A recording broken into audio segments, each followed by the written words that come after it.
Bapak Ibu, apa kabar semuanya? Puji Tuhan. Baik. Hari ini kita rayakan hari Pentakosta, ya. Pentakos, ya. Dan saya percaya bahwa Tuhan itu adalah Tuhan yang selalu bekerja sampai hari ini. Dia bukan Tuhan yang statis, tapi dia Tuhan yang terus supel, yang selalu bergerak.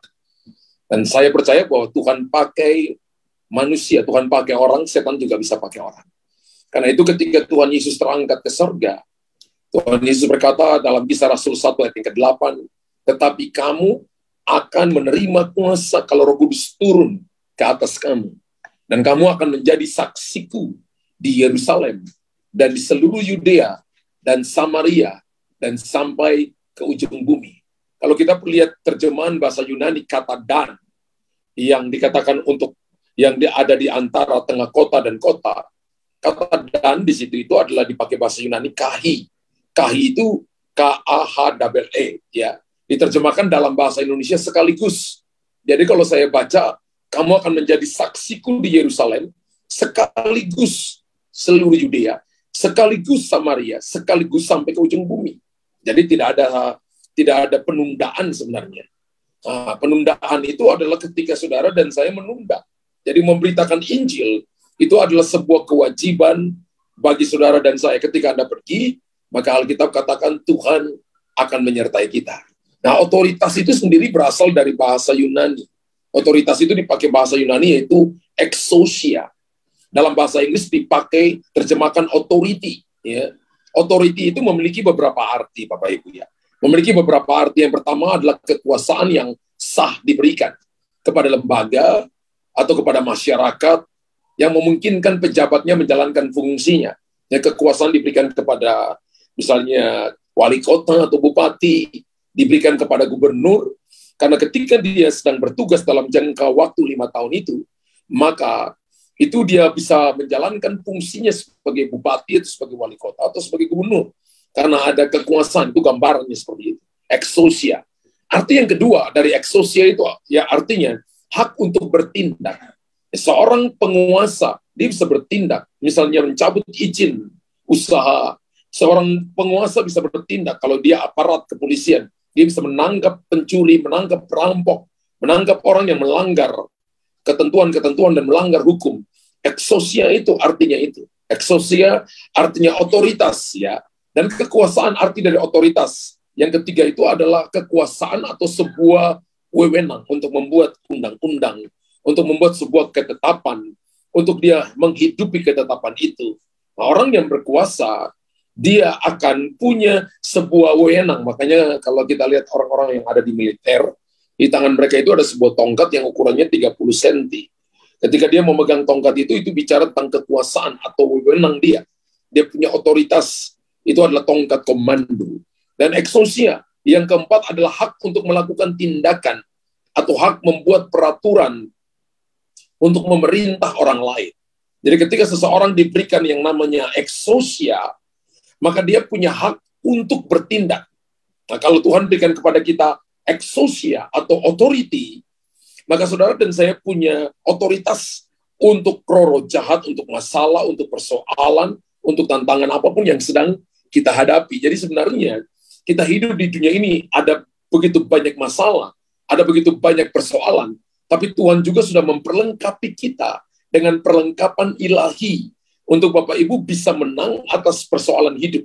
Jadi kalau hari ini Anda berkata, saya menyerah. Jangan menyerah Bapak Ibu. Tapi berserah kepada Tuhan. Orang menyerah itu artinya dia tidak bergantung lagi kepada Tuhan. Tapi kalau dia berserah, itu tanda bahwa dia bergantung kepada Tuhan. Kan arti kata percaya itu kan dari kata Yunani yaitu pistis. Yaitu bergantung kepada sesuatu. Jadi orang yang bergantung kepada sesuatu, misalnya balok, kemudian di bawahnya itu jurang yang terjal, batu-batu yang tajam, air yang sangat deras, hanya orang bodoh yang melepaskan tangan dari apa yang sedang dia pegang. Saya percaya gitu ya. Tapi berapa lama dia harus bergantung? Saya percaya manusia punya kekuatan terbatas.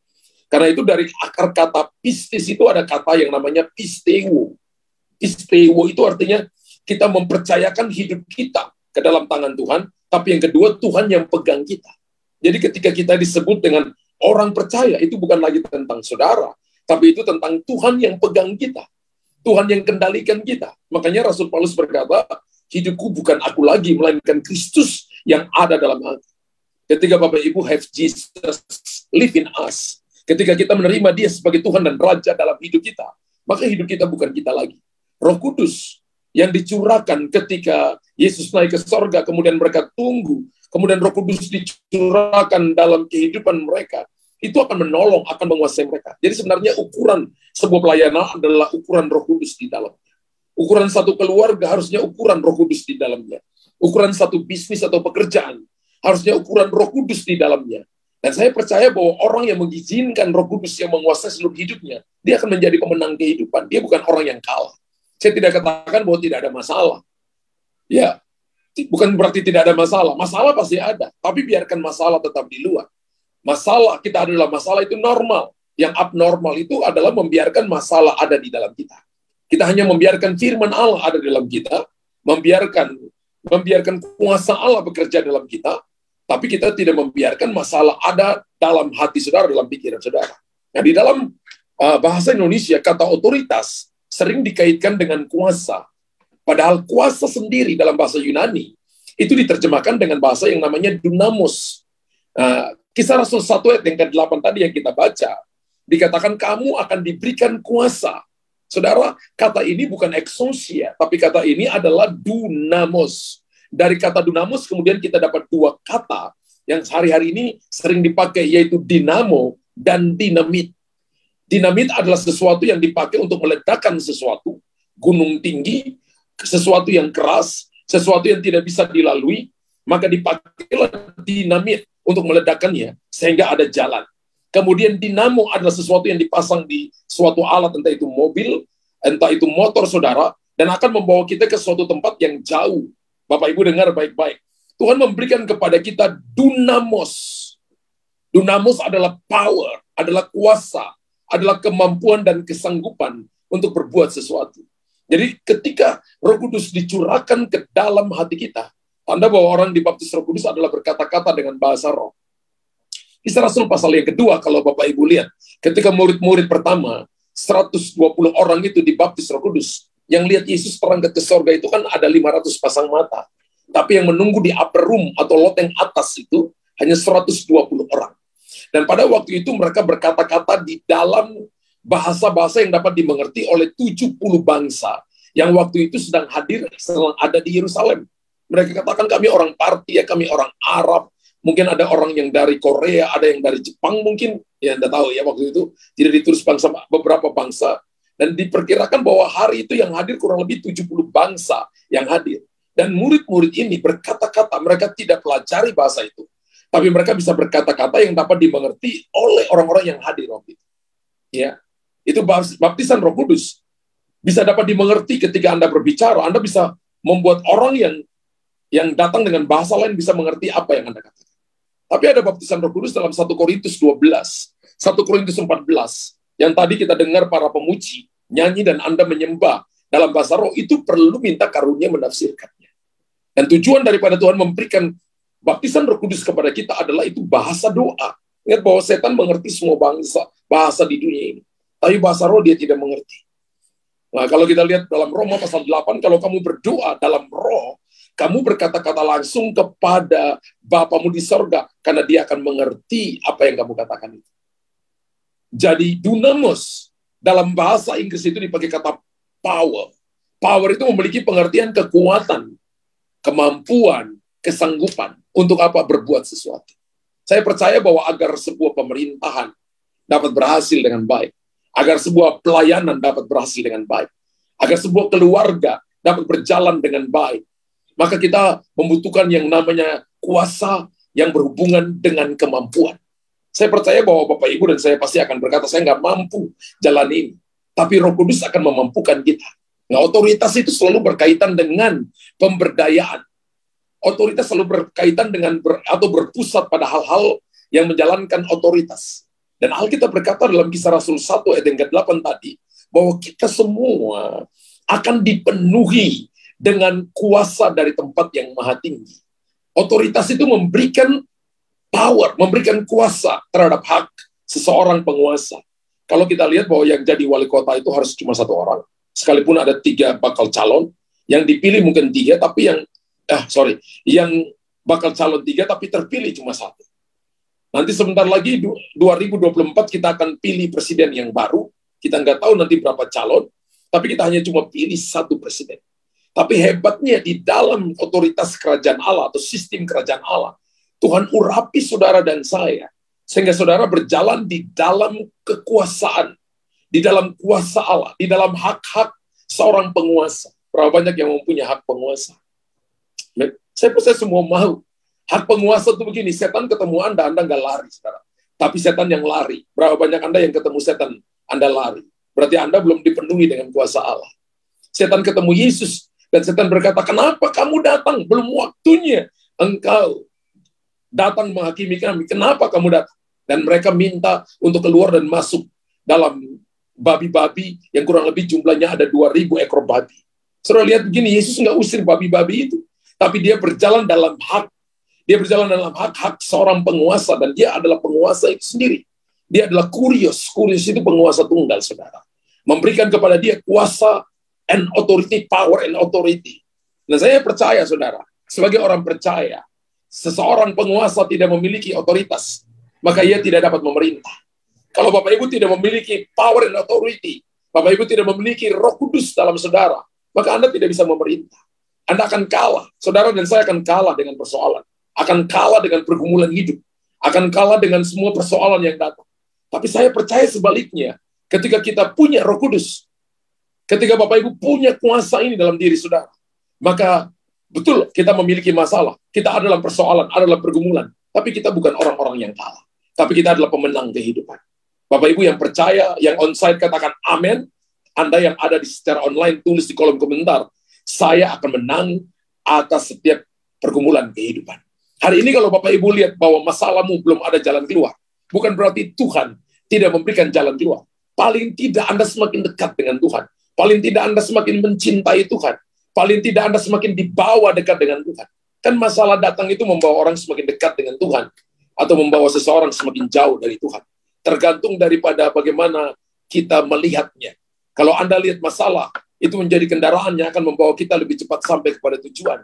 Saya percaya kita tidak akan bersungut-sungut, kita tidak akan mengomel dan menyalahkan orang lain. Mari kita berubah, dan saya percaya Roh Kudus datang menolong kita. Makanya tadi saya katakan begini, jika seorang penguasa tidak memiliki otoritas, maka ia tidak akan dapat memerintah. Ingat bahwa otoritas berkaitan dengan tanggung jawab, sedangkan kuasa berhubungan dengan kemampuan. Ingat, otoritas berkaitan atau berhubungan dengan tanggung jawab, sedangkan kuasa berhubungan dengan kemampuan. Dalam kehidupan orang percaya, ada orang yang punya kemampuan, tapi nggak punya tanggung jawab. Bapak Ibu harus memiliki kedua-duanya, harus balancing. Seperti sepasang sayap pada burung Raja Wali, kemudian bisa terbang. Kalau kita cuma punya sayap sebelah, maka kita hanya berputar-putar. Otoritas berkaitan dengan pemberdayaan. Dan kuasa itu selalu berpusat pada hal menjalankan otoritas. Supaya Bapak Ibu mengerti bahwa hari ini kita menerima power and authority, kuasa dan otoritas melalui Roh Kudus. Saya nggak tahu berapa banyak Anda yang sudah dibaptis Roh Kudus hari ini. Dan saudara yang sudah dibaptis Roh Kudus, Anda harus pakai bahasa roh itu menjadi bahasa doa. So, ketika Bapak Ibu berdoa pakai bahasa roh, setan nggak ngerti. Bahkan teman kiri kanan muka belakangmu nggak ngerti, kecuali Bapak Ibu minta karunia untuk menafsirkan bahasa Roh Kudus itu. Ya. Itu namanya bahasa Roh Kudus, baptisan Roh Kudus dalam bentuk karunia yang Tuhan berikan kepada saudara dan saya. Karena ada 9 karunia utama, 33 karunia motivasi. Otoritas memberikan kuasa, memberikan power terhadap hak-hak seorang penguasa. Dan saya ulangi sekali lagi, seorang penguasa tidak memiliki otoritas, maka ia tidak akan dapat memerintah. Ketika Bapak Ibu dan saya memiliki otoritas, maka kita akan katakan kepada masalah, pergi. Anda akan katakan kepada sakit penyakit, sembuh. Anda akan katakan kepada pintu-pintu yang tertutup, terbukalah. Dan Anda akan melihat kemenangan, kekuatan yang Tuhan berikan kepada saudara. Amin. Mari kita belajar mengenal prinsip dasar daripada otoritas kerajaan. Yang pertama itu saya sebut dengan personal authority, atau otoritas pribadi. Ya, Itu adalah karunia yang dimiliki oleh setiap pribadi sejak kita lahir. Jadi ketika kita lahir, saudara, kita itu sudah lahir dengan yang namanya personal authority. Kalau kita lihat dalam kitab Yeremia pasal yang pertama, Alkitab berkata begini, aku telah mengenal engkau. Tuhan berkata kepada Yeremia, aku telah mengenal engkau sejak dari dalam kandungan. Aku telah menguduskan engkau dan aku telah menetapkan engkau untuk jadi apa? Jadi nabi. Sejak dari dalam kandungan. Jadi sejak kita dari dalam kandungan, Tuhan telah memilih kita. Beberapa teman-teman dokter berkata, ketika saudara dan saya, ketika sperma dari seorang laki-laki dewasa dilepaskan ke dalam kandungan seorang perempuan yang berjumlah kurang lebih 3 cc, maka jumlah benih yang ada dalamnya kurang lebih 50 juta benih. Dari 50 juta benih, tidak semuanya jadi. Bayangkan kalau semuanya jadi, maka suami istri itu akan jadi presiden, wakil presiden. Anak pertamanya jadi Menko Polka mungkin, Menko Marifes, Menko Equin, Menko Keuangan. Dan anak-anak yang berikutnya, saudara, mereka harus, kalau 50 juta lahir semua. Tapi dari 50 juta itu Anda dan saya terpilih. Berarti sejak dari dalam kandungan, saudara dan saya sudah jadi orang yang paling kuat. Tuhan sudah tentukan saudara untuk bisa jadi pemenang kehidupan. Tuhan sudah pilih kita sejak dari waktu kita dalam kandungan ibu kita, sejak lahir, dan akan mengurapi kita, itu namanya prinsip dasar otoritas kerajaan. Dan di dalam pemerintahan dunia, otoritas diperoleh melalui proses pemilihan yang kita sebut dengan demokrasi. Ya, ada yang namanya juga dengan pemerintahan otoriter, atau disebut juga ada yang juga kerajaan yang diturunkan kepada generasi demi generasi. Tapi ada juga yang melalui yang namanya kudeta, perebutan otoritas secara paksa. Saya baca sebuah survei mengatakan bahwa pemimpin yang lahir untuk jadi pemimpin itu cuma 5%. Pemimpin yang lahir karena kudeta 10%. Tapi pemimpin yang lahir karena asosiasi, kumpul bersama, selalu membangun hubungan, itu 85%. Jadi kekuatan dari membangun hubungan, itu akan melahirkan kepemimpinan, kumpul bersama, akan melahirkan kepemimpinan yang kuat itu.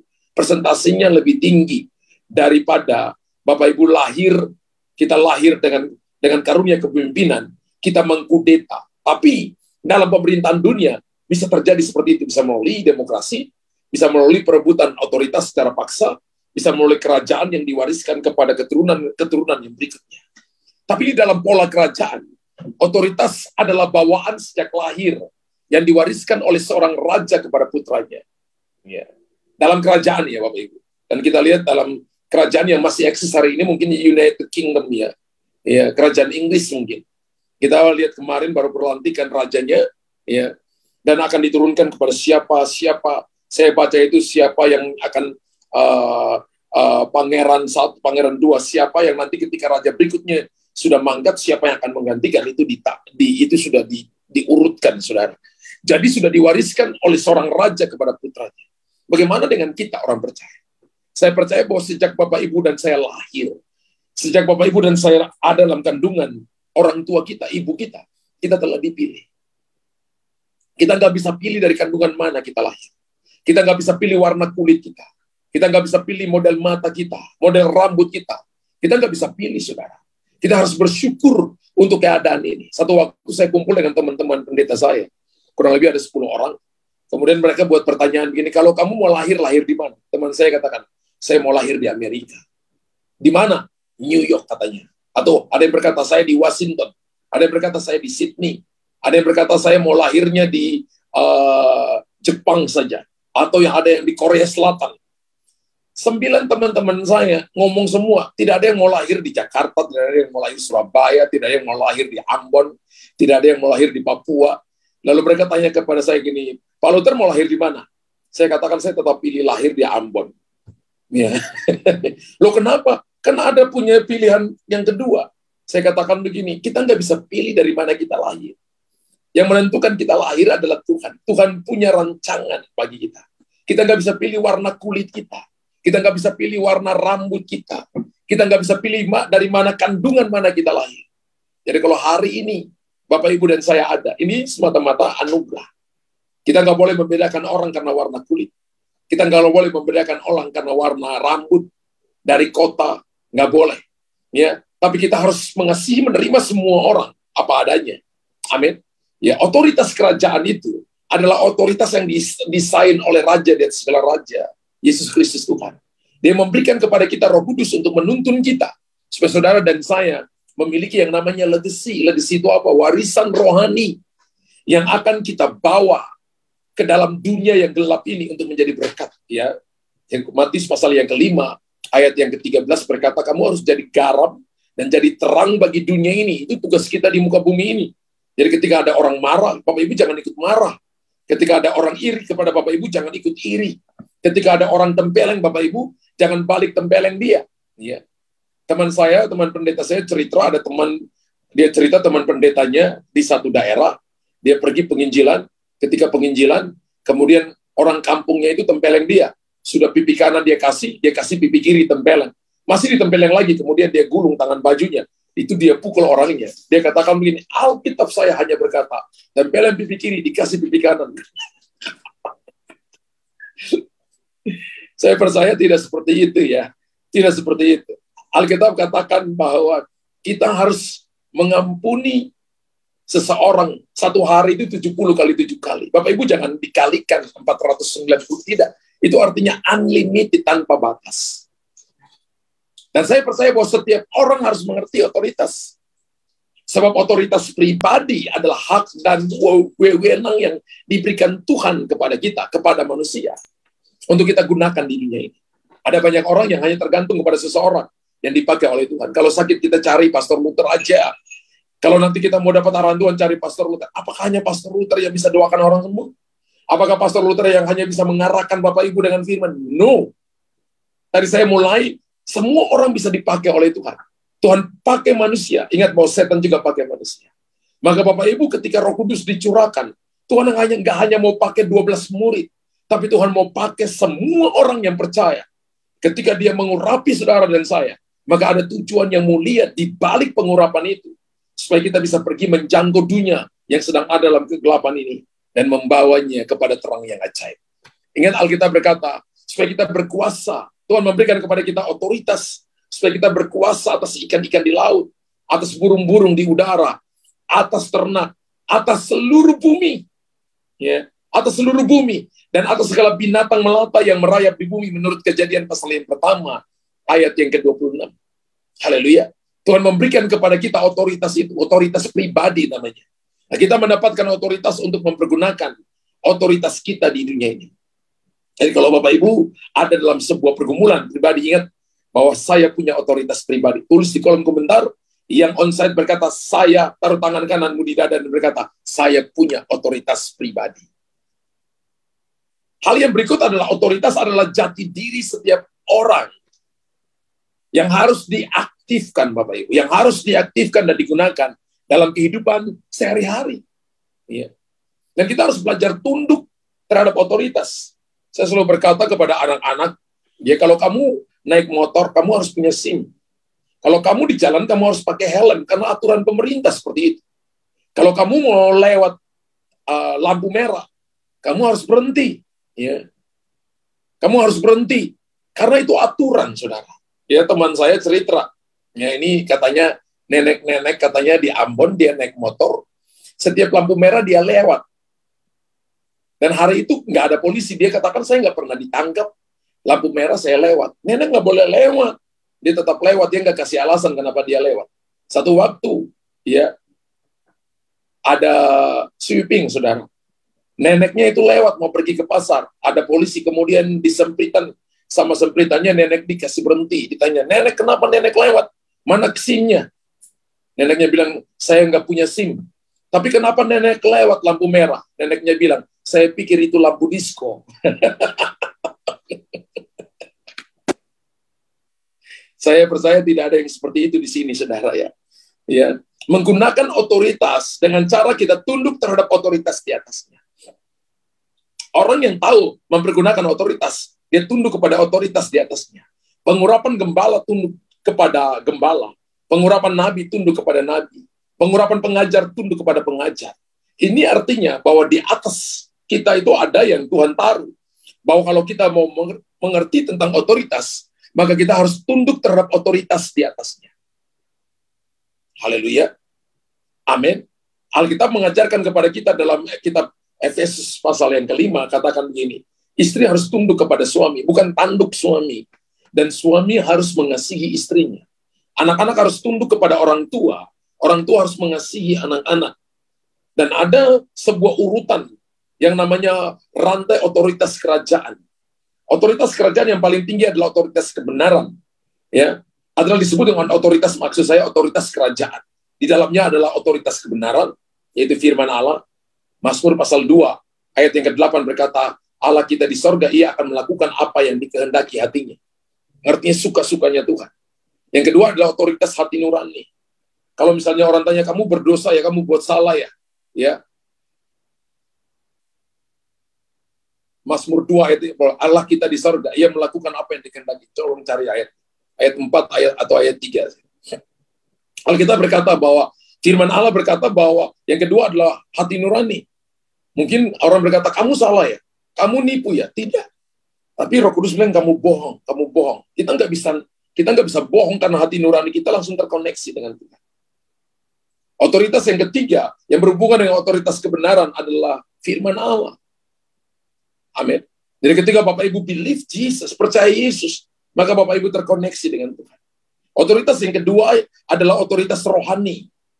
Ya, otoritas rohani yang pertama itu adalah otoritas yang Tuhan berikan kepada gembala. Ya, misalnya pemerintahan GBI ini adalah pemerintahan episkopal. Pemerintahannya ada pada gembala. Ya, kalau kita kan tidak presbiterian atau sinodial yang dipakai oleh teman-teman rekan-rekan yang dari gereja yang lain, tapi kita GBI ini memakai pemerintahan yang namanya episkopal, yaitu ada pada gembala-gembala menunjukkan para diaken, diakonos, gembala menentukan koordinator-koordinator pada bidang masing-masing, sehingga mereka menjalankan tugas masing-masing. Dan tugas mereka harus tunduk kepada gembala. Ketika mereka tunduk kepada gembala, sama dengan mereka tunduk kepada Tuhan. Otoritas nama yang kedua adalah posisional. Yang ketiga adalah otoritas yang berhubungan dengan tanggung jawab yang Tuhan berikan kepada mereka, posisi. Kalau posisinya pengajar, ketika dia ngajar, yaitu posisi yang Tuhan berikan, otoritas yang Tuhan berikan kepada dia. Jadi ketika Roh Kudus dicurahkan kepada kita, tujuannya supaya ada keteraturan. Ya, supaya ada keteraturan. Karena berdasarkan otoritas Tuhan, setiap orang dan segala sesuatu diciptakan karena dengan tujuan. Amin. Diciptakan dengan tujuan. Ketika kita mengerti otoritas, maka kita akan menemukan prioritas Tuhan bagi kehidupan kita. Mungkin Bapak Ibu tanya, apa tujuan otoritas? Otoritas itu bukan sesuatu yang secara otomatis diterima ketika seseorang menyandang jabatan bos, CEO, presiden, manajer, GM, dan sebagainya. Tidak seperti itu. Otoritas tidak diberikan secara otomatis ketika seseorang dapat kedudukan seperti itu. Kenapa? Karena dia bisa diturunkan kembali. Apakah ketika diberikan kemudian ketika diturunkan lalu otoritasnya hilang? Bukan seperti itu. Otoritas juga bukan berarti memiliki kuasa dan kendali atas orang lain. Tidak. Kita diberikan otoritas bukan untuk mengendalikan orang. Ya. Kita diberikan otoritas bukan supaya Bapak Ibu dan saya meremehkan orang lain. No. Bukan seperti itu. Kita diberikan otoritas bukan juga untuk menganggap bahwa kita yang paling hebat dan orang lain adalah bagian yang kalah. Juga tidak seperti itu. Jadi apa tujuan otoritas yang tadi saya katakan? Adalah supaya adanya keteraturan. Amin. Jadi kalau kita dipakai oleh Tuhan, kalau kita diberkati dalam pengetahuan, kalau kita diberkati secara finansial, kalau kita diberkati dengan kecantikan, dengan kecakapan kita, tujuannya supaya ada keteraturan. Ketika setiap orang mengerti akan otoritasnya, dan dia mau tunduk terhadap otoritas yang ada di atasnya, maka saya percaya otomatis akan terjadi keteraturan. Bapak Ibu coba lihat, kalau di satu kantor, satu tempat pekerjaan kita, orang yang dipimpin tidak mau tunduk kepada pemimpinnya, apakah ada keteraturan? Tidak ada keteraturan.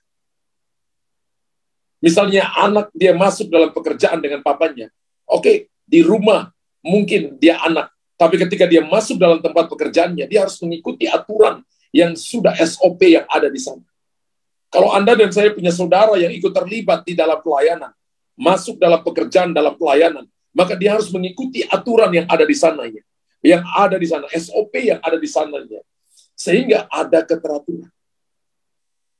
Tuhan sangat mau ada keteraturan, supaya saudara dan saya bisa menjadi berkat bagi banyak orang.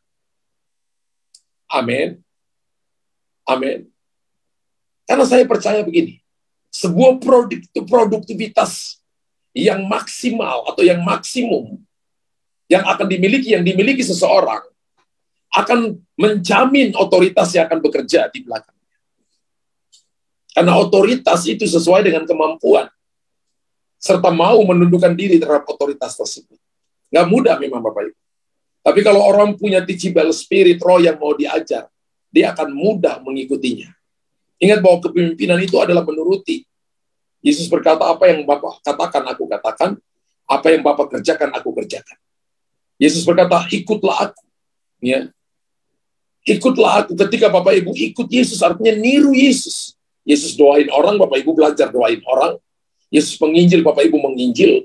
Yesus membaptis seseorang, kita juga harus ikut membaptis seseorang. Saudara lihat bahwa Yesus datang dan dia mengusir setan-setan, maka kita juga mengusir setan-setan. Potensi maksimal harus ditarik dalam diri kita. Haleluya. Amin. Tujuan otoritas itu adalah keteraturan. Yang kedua, supaya potensi maksimal kita keluar. Yang ketiga, tujuan diberikan otoritas supaya ada yang adanya cover, perlindungan. Karena otoritas yang benar akan memberikan perlindungan terhadap orang-orang yang berada di dalam. Jadi kalau Bapak Ibu dan saya ada di sebuah tempat pelayanan dan otoritasnya benar, maka itu menjadi cover, menjadi covering bagi saudara. Amin. Terhadap orang-orang yang ada di dalamnya dan memberikan reward. Ingat bahwa kalau kita melayani Tuhan, kita nggak dapat gaji, saudara. Karena tidak ada anak yang di rumah yang dikasih gaji sama papanya. Tapi anak selalu dikasih bonus, makanya saya pakai kata bahasa Inggris reward. Reward itu adalah bonus, bukan gaji. Kepada orang-orang yang mau tunduk terhadap otoritas. Jadi kalau kita melayani Tuhan, maka kita nggak kejar berkat. Berkat itu akibat daripada kita ketemu Tuhan. Kalau kita bekerja, kita juga nggak kejar gaji, karena gaji itu akibat daripada saya mengasihi pekerjaan yang Tuhan berikan kepada saya. Saya percaya orang ini akan dipromosi, akan ditinggikan, akan disayang, dimanapun dia berada. Dan menjadi berkat bagi banyak orang. Ketika Bapak Ibu lakukan ini, maka kita ada di dalam yang namanya cover, pemeliharaan. Amin. Amin. Bukan cuma pemeliharaan, bahkan tujuan otoritas itu adalah pengesahan. Bapak Ibu dan saya didelegasikan. Ya. Otoritas itu mewakili sebagai pengesahan dari pemilik otoritas tertinggi. Siapa pemilik otoritas tertinggi? Tuhan. Amin.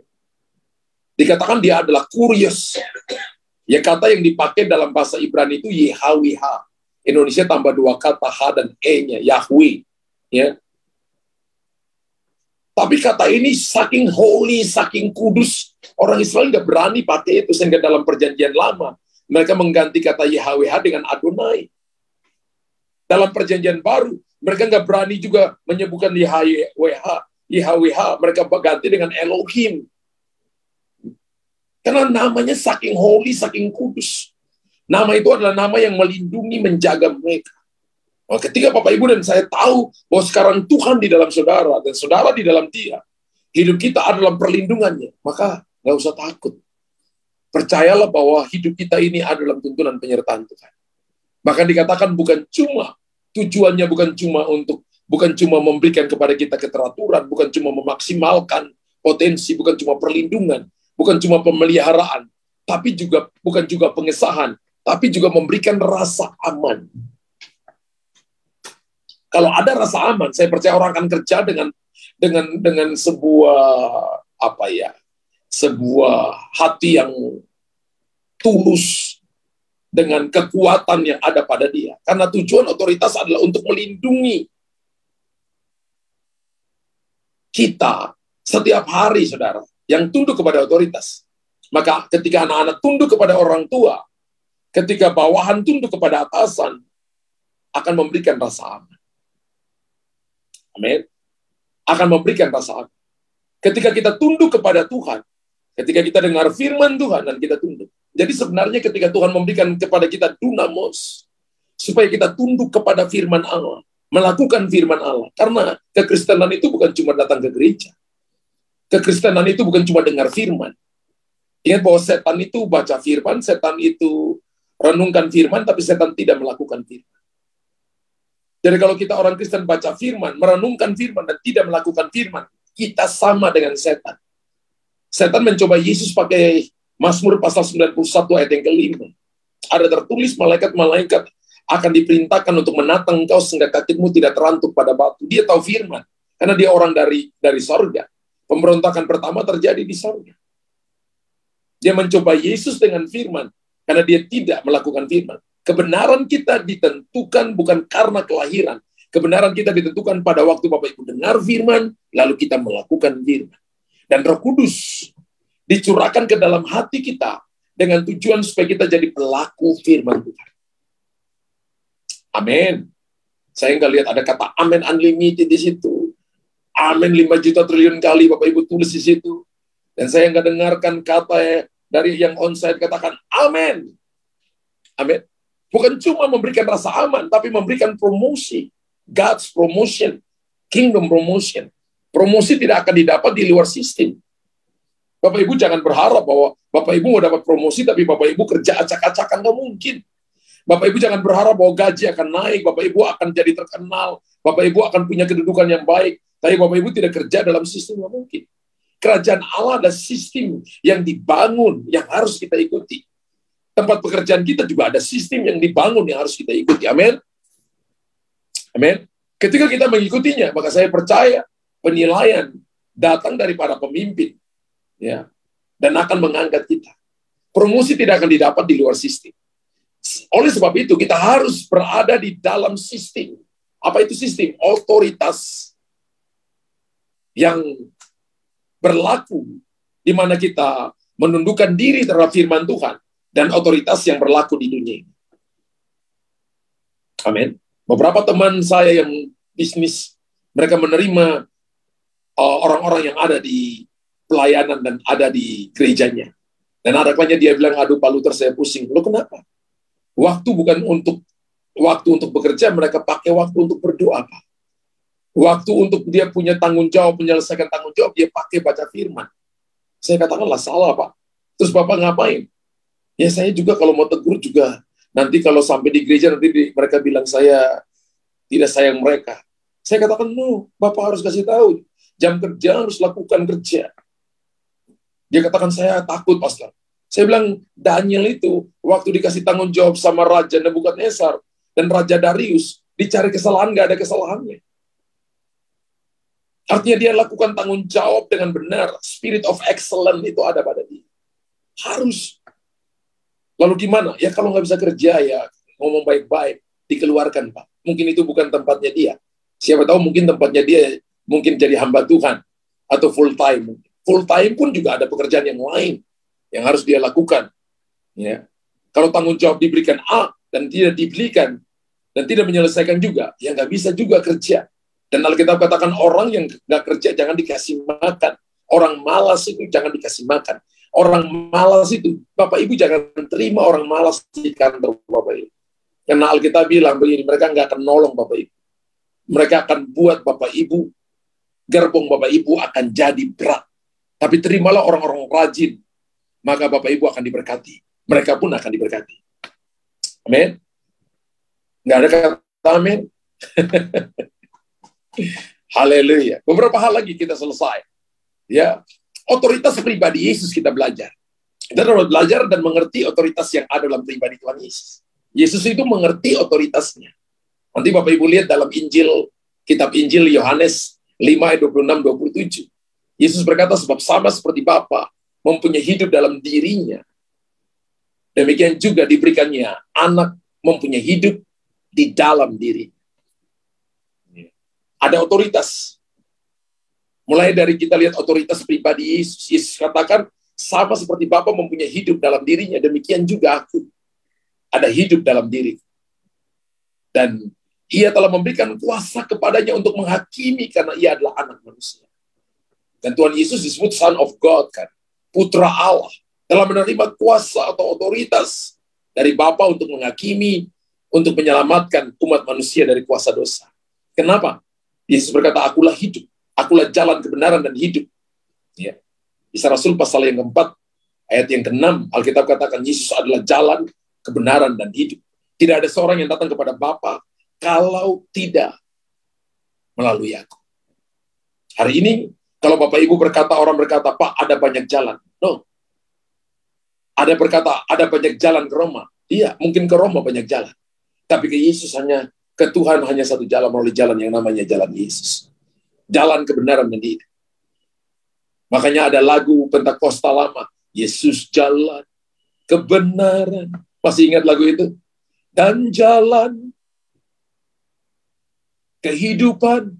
Ya, ada lagu-lagu yang menyatakan bahwa kita nggak bisa memilih bahwa aku punya kekayaan, aku punya kedudukan. Kedudukan Bapak Ibu cuma sebentar. Kekayaan Bapak Ibu tidak akan bisa dibawa sampai kepada kekekalan. Di sorga itu nggak ada rupiah. Di sorga itu nggak ada dolar. Di sorga itu nggak ada mata uang dari manapun. Mata uang kita, mata uang dalam kerajaan Allah itu iman. Ketika kita punya iman, maka Anda akan siap menerima perkara-perkara ilahi yang luar biasa dari Tuhan. Kita belajar dari Yesus punya otoritas pribadi. Dikatakan bahwa Yesus mengerti otoritas yang Bapa berikan kepadanya. Yang kedua, kepercayaan diri Yesus adalah hasil dari otoritasnya. Dia ngusir setan. Yesus sangat percaya diri. Alkitab katakan dia adalah gembala yang baik, rela memberikan nyawanya kepada dombanya. Nanti baca Yohanes pasal 10, ayat 1 sampai ayat 21. Bahkan dikatakan Yesus menyamakan pemahaman dan tindakan di bawah otoritas adalah sama dengan kita memiliki faith, memiliki iman. Nanti Bapak Ibu lihat juga dalam Lukas pasal 7, ayat 1 sampai ayat 10. Tuhan Yesus memuji iman seorang perwira Kapernaum. Perwira Kapernaum ini adalah perwira Italia atau perwira Romawi, saudara ya. Dia anak buah di bawah dia itu ada 100 orang. Ya. Yang dia datang minta supaya Yesus jangan pergi ke rumahnya. Karena dia katakan begini, aku ini seorang bawahan dan di bawahku juga ada bawahan. Kalau aku suruh dia pergi. Jadi cukup Yesus ucapkan satu kata saja, maka hambaku akan sembuh. Wow. Saya khotbah ini sudah 30 menit lebih, saudara. Berarti sudah berkata-kata. Udah ribuan kata mungkin yang saya ucapkan kepada Bapak Ibu. Tapi perwira ini berkata begini, cukup ucapkan satu kata saja.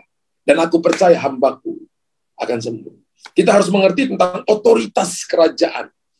Percaya bahwa setiap perkataan yang keluar dari mulut Allah itu penuh dengan kuasa, penuh dengan otoritas. Dan tindakan perwira ini sangat mengerti akan otoritasnya. Sebagai seorang atasan, dia adalah perwira, tapi tetap tidak lebih tinggi daripada otoritas Tuhan Yesus. Bahkan dia nggak mau terima Yesus di rumahnya. Dia hanya berkata begini, aku tahu bahwa engkau lah raja di atas segala raja, Tuhan di atas segala Tuhan, presiden di atas segala presiden. Maka ucapkan satu kata saja. Maka hambaku akan sembuh. Mengerti tentang otoritas Tuhan, maka Anda akan melihat perkara-perkara ilahi, perkara-perkara luar biasa terjadi dalam kehidupan saudara. Ada banyak orang yang waktu masalah ada baru cari Tuhan. Tapi saya percaya tidak di sini. Kita cari Tuhan every day, every minutes. Kita cari Tuhan every week. Kita cari Tuhan every month, every years. Kenapa? Karena tanpa Tuhan kita nggak akan bisa apapun. Tanpa Tuhan kita nggak akan mampu apapun. Karena itu ketika Yesus terangkat, Yesus mengirim Roh Kudus. Makanya ada zaman Bapa 2000 tahun, zaman Yesus 2000 tahun, zaman Roh Kudus 2000 tahun disebut dengan zaman kasih karunia. Jadi zaman yang kita tinggal sekarang ini disebut dengan zaman Roh Kudus atau zaman kasih karunia. Bapak Ibu harus mempergunakan waktu-waktu ini dengan baik. Karena ini zaman di mana kita dituntun dengan kuasa, dituntun dengan otoritas. Supaya Anda dan saya mengalami mujizat hadirat Allah yang luar biasa. Amin. Yesus memberi kita otoritas sebagai murid. Kita wajib juga menjalankan misi amanat agung itu. Apa amanat agung? Memberitakan Injil. Kalau suami belum bertobat, beritakan Injil kepada dia. Dia nolak, pastor, gak apa-apa. Yesaya 55 ayat 11 berkata begini, setiap firman yang keluar dari mulut Allah tidak akan pernah kembali dengan sia-sia. Firman itu akan melaksanakan apa yang dikehendaki dan akan berhasil dalam apa yang disuruhkan kepadanya. Kalau dia terjemahan King James berkata begini, tidak akan kembali tanpa menghasilkan buah. Artinya setiap firman yang kita keluar dari mulut kita, itu jadi benih yang tidak akan kembali tanpa menghasilkan buah. Artinya firman tidak pernah gagal. Kita semua pernah gagal. Tapi firman Allah yang kita lepaskan kepada suami, kepada istri, kepada anak, kepada teman, kepada rekan kita tidak akan pernah kembali dengan gagal. Nah, kuasa itu diberikan kepada kita tujuannya untuk ini. Bukan untuk pamer, bukan untuk supaya orang bilang kita hebat, tapi tujuannya adalah supaya kita memberitakan Injil. Amin. Tujuannya untuk kita beritakan ini. Saya percaya bahwa kalau seluruh jemaat Allah, kita mau melakukan amanat agung menurut Matius 28, 18, 20. Saya percaya bahwa bangsa-bangsa, suku-suku bangsa, etnos akan datang dan menyembah Tuhan. Dan memanggil dia sebagai raja di atas segala raja. Dan Tuhan di atas segala Tuhan. Menggenapi Roma 10, ayat 9 dan 10, mengaku dengan mulut percaya dalam hati bahwa dia adalah Tuhan dan Raja, maka diselamatkan. Saya percaya bahwa setiap dari kita memiliki otoritas pribadi. Itu merupakan karunia, anugerah daripada Tuhan Yesus. Bapak Ibu harus pakai itu, saudara. Dan untuk mengerti tentang otoritas pribadi ini, kita harus belajar dari Tuhan Yesus.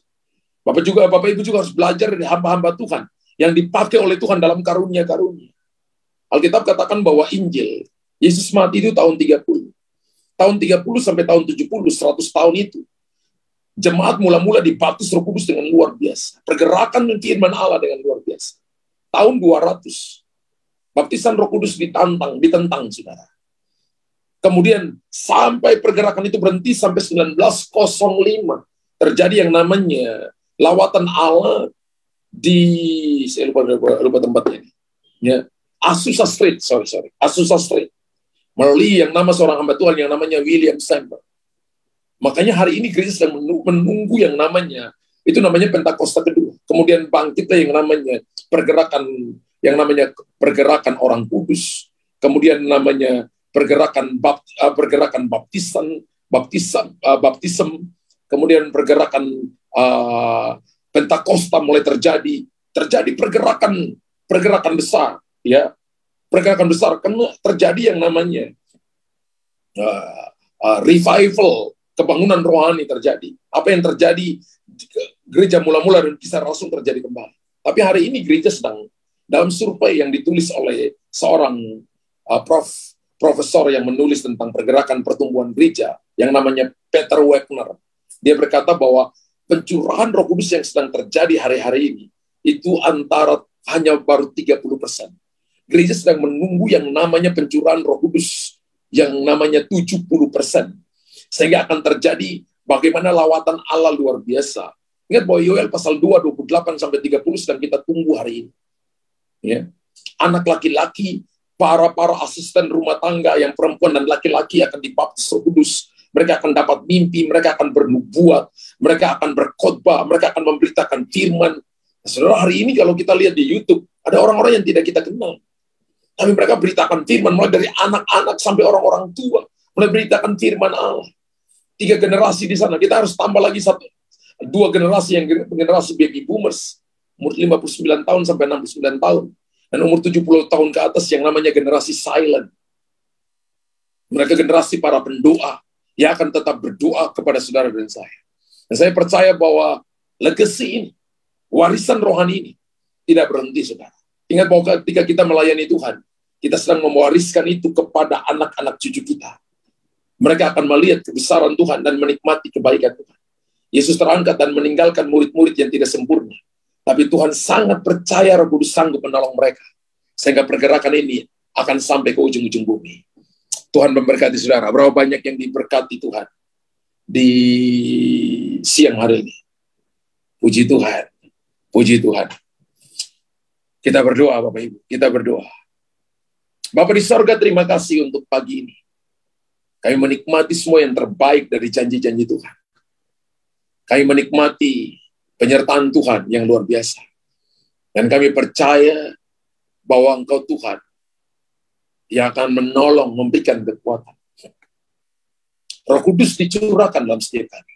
Berapa banyak saudara yang sudah dipenuhi Roh Kudus? Boleh lambaikan tangan kanan ini. Dipenuhi Roh Kudus, waktu saya sudah dibaptis. Roh Kudus sudah berkata-kata dengan bahasa roh. Berapa banyak? Oke. Berapa banyak yang belum? Boleh yang di online boleh raise hand? Berapa banyak yang belum? 4 penghalang orang tidak dibaptis Roh Kudus. Yang pertama adalah okultisme, suka pergi ke dukun-dukun paranormal. Yang kedua adalah kepahitan. Masih marah dengan seseorang yang belum ampuni. Alkitab berkata dalam Matius pasal 5, 23, 25, kalau kita mau datang mempersembahkan korban dan teringat sesuatu kepada saudaramu, maka tinggalkan dulu ibadah, tinggalkan korban, pergi berdamai dulu. Baru setelah itu datang persembahkan korban, datang ibadah. Yang ketiga itu tidak percaya. Masa sih ada baptisan Roh Kudus? Ya, tidak percaya sama sekali.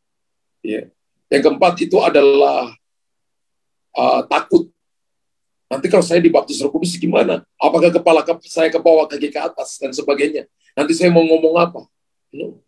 Itu sebuah bahasa yang diberikan Roh Kudus kepada kita. Ya. Makanya disebut dengan bahasa roh.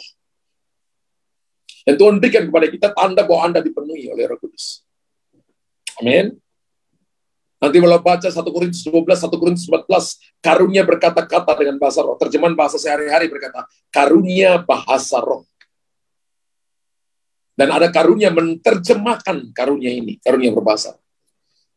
Kalau Bapak Ibu pagi hari ini, Anda datang dan Anda berkata, saya rindu untuk dibaptis, dipenuhi dengan Roh Kudus. Ingat bahwa Anda rindu, Tuhan lebih rindu kepada saudara. Tapi singkirkan penghalang ini lebih dulu. Dan Anda akan lihat, Tuhan akan baptis Anda dengan Roh Kudus. Kalau itu saudara, angkat tangan kanan saudara. Angkat tangan kanan, tangan kiri taruh di dada. Yang sudah berkata-kata dengan bahasa roh, berkata-kata dengan bahasa roh. Berdoa dengan bahasa roh. Yang belum, Bapak Ibu angkat tangan kanan saudara. Dan jangan diam. Bapak Ibu katakan, Tuhan Yesus saya bersyukur, saya bersyukur, saya bersyukur, saya bersyukur, saya bersyukur. Bapak di surga engkau lihat tangan-tangan yang terangkat. Dan mereka rindu dibaptis Roh Kudus. Siang ini hamba berdoa dalam nama Tuhan Yesus. Engkau yang membaptis murid-murid 2000 tahun yang lalu. Ketika sedang mereka nunggu di upper room, loteng atas Yerusalem. Hari ini kuasa yang sama, Engkau turunkan kepada umat. Dalam nama Yesus Tuhan. Kuasa Allah turun di atas mereka. Mereka penuh dengan Roh Kudus. Baptisan Roh Kudus Engkau berikan kepada mereka. Dalam nama Yesus. Sarotos ampurinata sataka. Rana soparada kasataka. Terima itu saudara. Terima itu. Terima itu. Rabashataka ralabasanturitika. Ramato samparada soto kobata karala basyadaka. Napato soto kopapara. Terima dalam nama Yesus Tuhan. Dalam nama Yesus. Dalam nama Yesus. Kekuatan Tuhan berikan kepada mereka. Mereka yang sakit disembuhkan. Mereka yang datang dengan kelemahan Tuhan berikan kepada mereka kekuatan. Dalam nama Yesus. Kasih karunia Tuhan berikan kepada mereka. Kemampuan ilahi Tuhan berikan kepada mereka. Dalam nama Yesus Tuhan. Terima itu. Terima itu. Terima. Beberapa sedang dibaptis dengan Roh Kudus. Beberapa sedang dipenuhi dengan bahasa-bahasa yang baru yang Tuhan berikan kepada mereka. Jangan berhenti. Jangan main di pikiran. Jangan ada ketakutan. Jangan ada ketidakpercayaan. Percaya saja bahwa yang dari Tuhan itu membawa damai sejahtera di hati saudara. Terima. Dalam nama Yesus Tuhan. Dalam nama Yesus Tuhan. Bapa di sorga terima kasih. Terima kasih untuk siang ini. Terima kasih lawatan Allah sedang terjadi. Penuhi mereka Tuhan. Penuhi mereka. Di dalam nama Yesus Tuhan. Dalam nama Yesus. Oh Tuhan, hamba berdoa